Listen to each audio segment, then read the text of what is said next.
Welcome to AP19 news. విజయవాడలోని స్వరాజ్ మైదానంలో ఏర్పాటు చేసిన 125 అడుగుల అంబేద్కర్ కాంస్య విగ్రహాన్ని సీఎం జగన్ ఆవిష్కరించారు. ఆవిష్కరణ అనంతరం ఆయన ప్రసంగిస్తూ భారతీయ చరిత్రను మార్చిన మహనీయుడు అంబేద్కర్ అని సీఎం జగన్ అన్నారు. ప్రపంచ మేధావి, దేశం గర్వించదగిన నాయకుడు, పెత్తందారితనం, అంటరానితనంపై పోరాటాలకు ఆయన స్ఫూర్తిని ఇస్తూనే ఉంటారు. దళిత జాతి నిలబడేందుకు రిజర్వేషన్లు కల్పించిన వ్యక్తి, విద్యా విప్లవం అంబేద్కర్.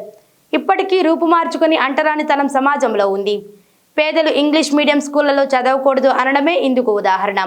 కొందరు పెత్తందారులు చెబుతున్న అబద్ధాలు బాధ కలిగిస్తున్నాయని ఆయన అన్నారు. దళితులకు ఏనాడు చంద్రబాబు సెంటు భూమి కూడా ఇవ్వలేదని జగన్ దుయ్యబట్టారు. ఎస్సీల్లో పుట్టాలని ఎవరైనా అనుకుంటారా? బీసీల తోకలు కత్తిరిస్తా అన్న చంద్రబాబు పేదలకు న్యాయం చేస్తాడా? విద్యా కానుకలు, చేయూత, ఉచిత వైద్యం లాంటివి ఇవ్వాలని పెత్తందారి పార్టీలు, నాయకులకు ఎందుకు అనిపిస్తుంది? నా ఎస్సీ ఎస్టీ బీసీ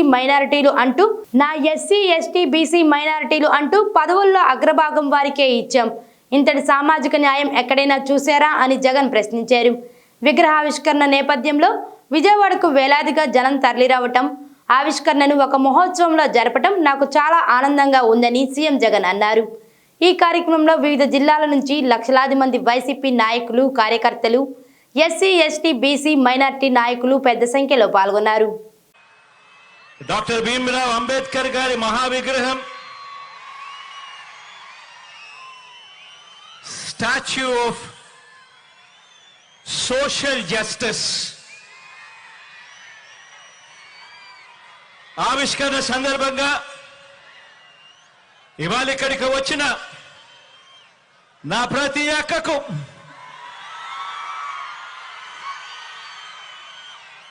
నా ప్రతి చెల్లెమ్మకు, ప్రతి అవ్వకు, ప్రతి తాతకు, ప్రతి సోదరుడికి, ప్రతి స్నేహితుడికి, మొత్తం దళిత జాతికి, బహుజనులకు, రాజ్యాంగాన్ని, ప్రజాస్వామ్యాన్ని ప్రేమించే ప్రతి గుండెకు ఈరోజు మీ జగన్ అభినందనలు తెలియజేస్తా ఉన్నాడు ఈ వేదికపై నుంచి.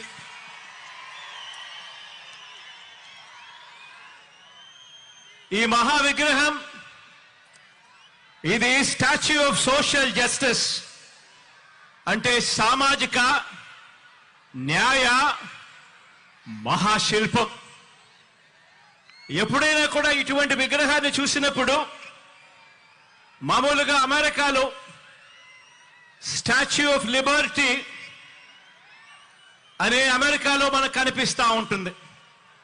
ఆ స్టాచ్యూ ఆఫ్ లిబర్టీ అంటే అమెరికా అని చెప్పి దాన్ని విన్నాం, దాని గురించి మనం మాట్లాడతాం. కానీ ఇక మీదటి నుంచి స్టాచ్యూ ఆఫ్ సోషల్ జస్టిస్ అంటే ఇక నుంచి ఇండియాలో విజయవాడ అని చెప్పి ఇక మీదటి నుంచి మారుమోగుతుంది.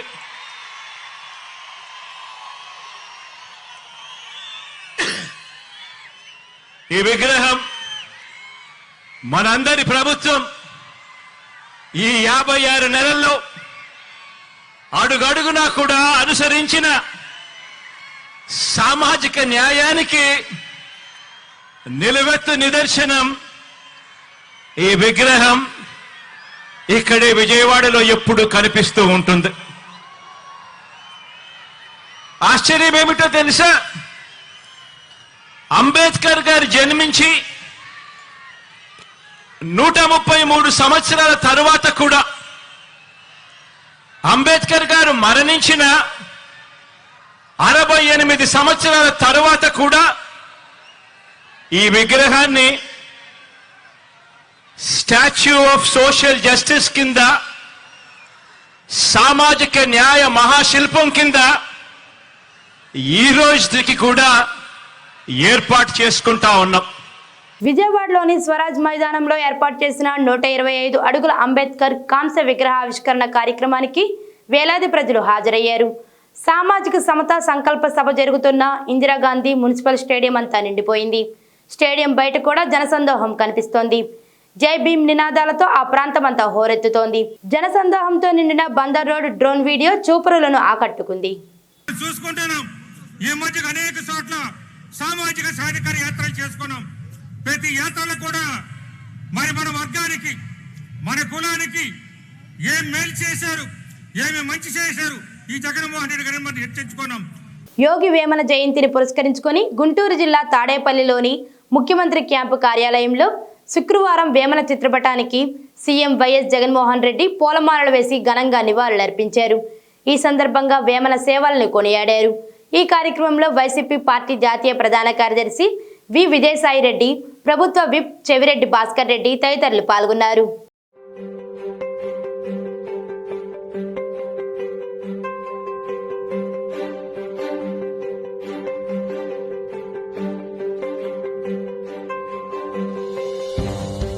అధికార వైసీపీ ఎన్నికల ప్లాన్ రెడీ అయింది. 175కి 175 సీట్లు గెలవాలని లక్ష్యంగా పెట్టుకున్న వైసీపీ అధినేత జగన్ భీమిలి నుంచి ఈ నెల 25న ఎన్నికల ప్రచారం మొదలుపెట్టనున్నారు. రాష్ట్రాన్ని 5 జోన్లుగా విభజించి ప్రతి జోన్లో కార్యకర్తలతో ముఖాముఖి ఒక బహిరంగ సభ నిర్వహించేలా ప్లాన్ చేశారు. ఎన్నికలు సమీపిస్తుండటంతో వైసీపీ అధిష్టానం ప్రచారంపై ఫోకస్ పెట్టింది. ఇందులో భాగంగా ఉత్తరాంధ్ర నుంచి వైసీపీ ఎన్నికల శంఖారావం పూరించాలని నిర్ణయించింది. ఈ నెల 25న సీఎం జగన్ అధ్యక్షతన ఉత్తరాంధ్ర 6 జిల్లాలకు సంబంధించి భీమిలిలో భారీ బహిరంగ సభ ఏర్పాటు చేయనున్నారు. ఈ సభ నిర్వహణపై ఉత్తరాంధ్ర జిల్లాల మంత్రులు, ఎమ్మెల్యేలు, ముఖ్య నేతలకు దిశానిర్దేశం చేశారు. విజయవాడ నడిబొడ్డున గంజాయి కలకలం రేపింది. ప్రకాశం బ్యారేజీపై 2 గంజాయి బాక్సులు పడి ఉండటాన్ని స్థానికులు గుర్తించారు. పోలీసులకు సమాచారం ఇవ్వడంతో వాటిని స్వాధీనం చేసుకుని దర్యాప్తు ప్రారంభించారు. నడి రోడ్డుపై గంజాయి ప్యాకెట్లు పడిపోవడం చూసి స్థానికులు ఆశ్చర్యపోతున్నారు. క్లాసులో పాఠాలు వింటున్న విద్యార్థి తరగతి గదిలోని గుండెపోటుతో మృతి చెందిన ఘటన మధ్యప్రదేశ్లోని ఇండోర్లో చోటు చేసుకుంది. తరగతి గదిలో విద్యార్థి కుప్పకూలిన వీడియో సోషల్ మీడియాలో వైరల్ అవుతోంది.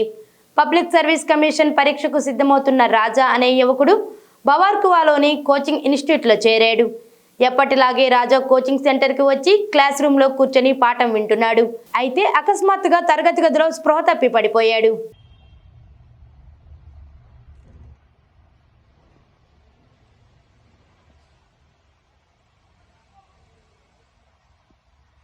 ప్రతిపాడు మండలం తిక్కిరెడ్డిపాలెం ప్రధాన రహదారి మరి కోల్డ్ స్టోరేజ్ సమీపంలో శుక్రవారం స్కూల్ బస్ బైక్ ఢీకొనగా బైక్పై ఉన్న ఒకరు మృతి చెందగా మరొకరికి తీవ్ర గాయాలు అయ్యాయి. మృతుడు బాపట్ల జిల్లా పర్చూరు మండలం నూతలపాడుకు చెందిన వెల్లటూరు వేణుబాబుగా గుర్తించారు. గుంటూరులోని ప్రైవేట్ హాస్పిటల్లో ఐసీయూలో ఉన్న వాళ్ళ అమ్మమ్మను చూడటానికి గుంటూరు వెళ్తూ ఉండగా ప్రమాదం జరిగింది. దీని గురించి పూర్తి వివరాలు తెలియాల్సి ఉంది.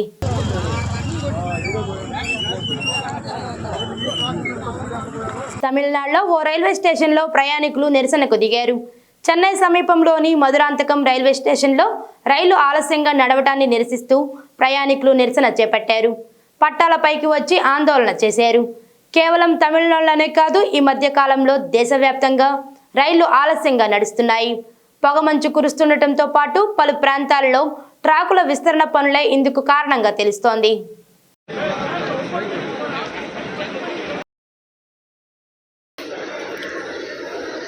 ఏపీలో నేటి నుంచి కులగణన ప్రారంభం కానుంది. వాలంటీర్లు, సచివాలయ సిబ్బంది ఆధ్వర్యంలో జనవరి 28 వరకు ఇంటింటి సర్వే జరగనుంది. ఇళ్ల దగ్గర అందుబాటులో లేని వారికి ఈ నెల 28 నుంచి ఫిబ్రవరి 2వ తేదీ వరకు సచివాలయాల్లో నమోదుకు అవకాశం కల్పించారు.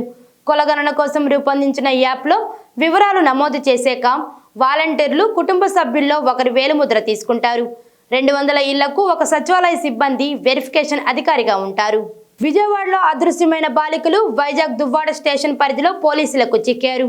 వివరాల్లోకి వెళ్తే తల్లిదండ్రులు మందలించారని అలిగి విజయవాడలో బస్సు ఎక్కి శుక్రవారం తెల్లవారుజామున వైజాగ్లో దువ్వాడ సీఐ పెట్టిన నైట్ బీట్ స్పెషల్ కానిస్టేబుల్స్ పిల్లల్నిద్దరిని అదుపులోకి తీసుకున్నారు. ఈ ఇద్దరు పిల్లలపై గురువారం విజయవాడలో తల్లిదండ్రులు మిస్ అయ్యారని కంప్లైంట్ చేశారు.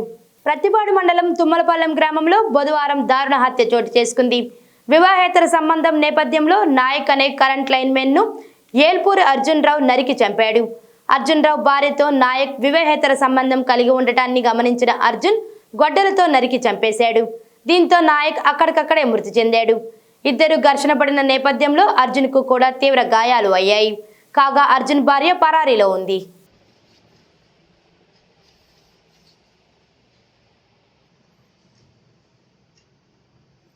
విజయవాడలో నిరాహార దీక్ష చేస్తున్న కోడికత్తి శ్రీను అలియాస్ జనపల్లి శ్రీనివాసరావు కుటుంబ సభ్యుల కోసం పోలీసులు గాలింపు చేపట్టారు.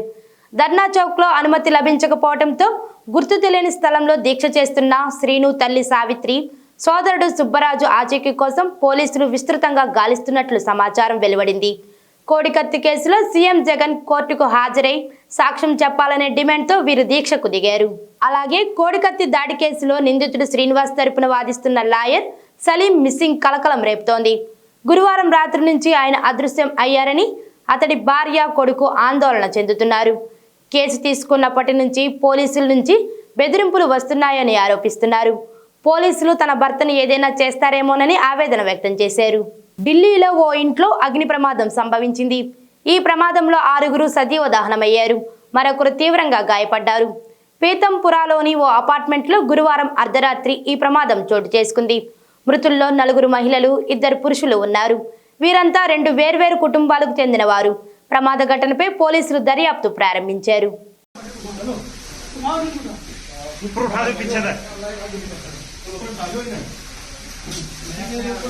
హనుమకొండ జిల్లాలో ఆర్టీసీ బస్సు ప్రమాదానికి గురైంది. ఆత్మకూరు మండలం నేరకొల్ల సువారు జాతీయ రహదారిపై డీజిల్ ట్యాంకర్ బస్సు ఎదురెదురుగా ఢీకొట్టాయి.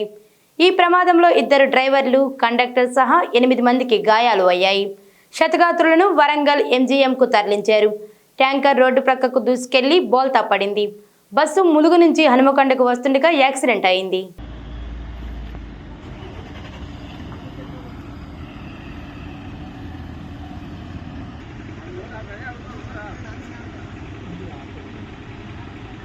మరిన్ని తాజా వార్తల కోసం చూస్తూనే ఉండండి AP19 న్యూస్.